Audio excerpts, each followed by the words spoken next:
Yo, what's good, y'all? Already know my name is Strozier. New year, new hair. Also, something that's new for me, I will no longer talk to adults and old people. But Jay, that's rude. You're supposed to respect everyone. True, but however, I'm doing this to protect myself. Pretty much all my life since I was around like 6 or 7, I have dreaded becoming an adult because of the things that adults would tell me about being an adult. There are 2 things that adults and old people are gripped by and do, which cause the next generation to view their future in a negative light and also create this generational disconnect. So we're gonna break this thing down and make sure you watch the whole video. Now, nostalgia is a given. Sometimes it can take decades to develop, or sometimes even a few days. No matter what age you are, you will always tend to miss the past a little bit because you had less responsibilities. Less responsibilities equal less difficulties of life. And because of nostalgia, adults and much older people tend to hate on new versions of things and things that they never had. Example. Back in my day, music had meaning. All the stuff you kids listen to now is trash and sounds the same. Back in my day, we didn't have all these computers. We actually had to talk to each other. Now you kids just want to look at your phones. This whole generation is soft. You guys want to talk about mental health? Back in my day, we didn't have that. Do you see what I mean? These adults and old people are only saying these things because they want the feelings that they had when they originally enjoyed those things. And when they go back to those things, they don't have those same feelings. Cause let's be real, old heads, music's subject matter hasn't changed that much, and the only reason why you feel like music sounds the same is because you're not actively listening to different genres of music that are current and different artists that are current, and you only listen to the radio, so of course everything's gonna sound the same. Also, your parents hated on the music that you listened to when you were young, and your different technologies like boom boxes and cassette tapes and I don't really know what y'all were using back then, but they hated on it. One thing I've had to realize is the next generation's things are not for me. Y'all remember that old cartoon Franklin? Lit show. Do you wanna know what Franklin looks like now?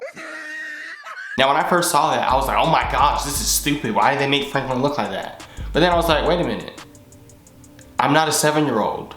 This is not for me. I know it's very easy to discredit, discard, and disassociate yourself with things of the next generation because they are brand new to you or they're not the same, but you have to be careful when you do that because you do not want to create a generational chasm or gap between you and the following gen. So basically, just as you get older, appreciate what you had and appreciate that the next generation is enjoying the new things and appreciating what they have because eventually they are going to miss what it is that they currently have. I know for a fact that you have not liked or subscribed. So go ahead and like the video so we can hit 22 likes and also subscribe. I noticed this from a very young age, and then it almost sort of started to get worse when I started doing more mature things like getting a job and getting into higher education. Whenever I would be telling adults about like my new job that I just got, I'd be like, yeah, man, I got my own money now. I can purchase things that I want. I know how to save and do all that. They would cut it off and like immediately like discard my happiness to be like, well, just wait until you have to start paying bills. You're not gonna be able to buy stuff you want now. I also notice the same thing when I'm at CrossFit or whenever I show any sort of youngness in my physique. I'll be at CrossFit doing 50-inch box jumps, or maybe my shirt will come up a little bit and then people see like my flat stomach and whatnot. They'll be so quick to tell me like, wait until you get into your 30s. You're not gonna be able to do that anymore. Wait until you get into your 30s. You're gonna start gaining weight. Wait until you get into your 30s. You're gonna... And it's like, okay, why are you telling me that? And then one of my biggest pet peeves is when I see adults do this with people who are getting into relationships. Like you'll see a person like post something about like they have a boyfriend or a girlfriend or whatnot, and people will say nice things about them, but then I will hear adults talking about that person that just got engaged or is going on dates and whatnot. They'll be like, well,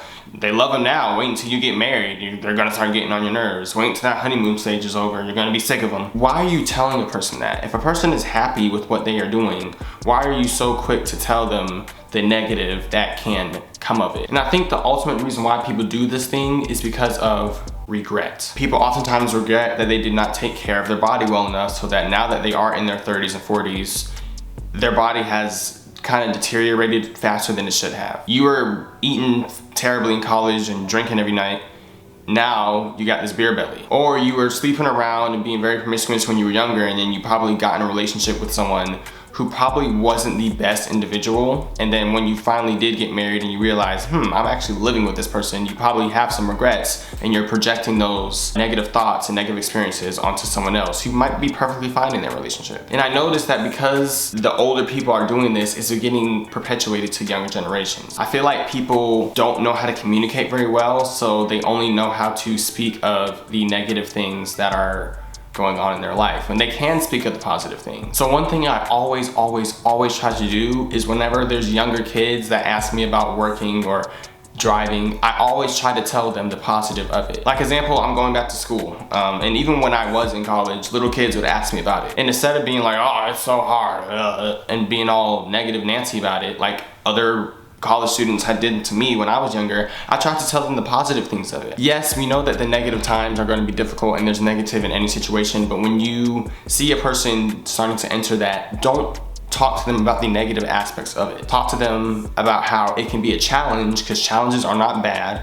A challenge is a positive word, and help them focus on the positive of it and accept the development part of it. All right guys, this video is coming to an end. I felt really passionate and strongly about this video. Not letting people project negative things onto me is something I'm really gonna try out this year. Also, a new goal that I have for this year is to put out 20 videos. Last year I said I was gonna put out 30 videos, which was complete overkill. I only did half of that, which is 15. Also, I'm going back to Wayne Community College, so I'll definitely be around a lot more people. So hopefully some more mukbangs will come out. Maybe I might do a vlog or two there. I hope you all have some optimistic goals for this year. And as always, remember to stay productive and don't act stupid. 100 grand, 100K, 100 bands, what a day. Underneath the sun ain't nothing new, but it's a sunny day. Tryna spend this money like he coming, he ain't running late. Distro kid, cut the check, indie tribe.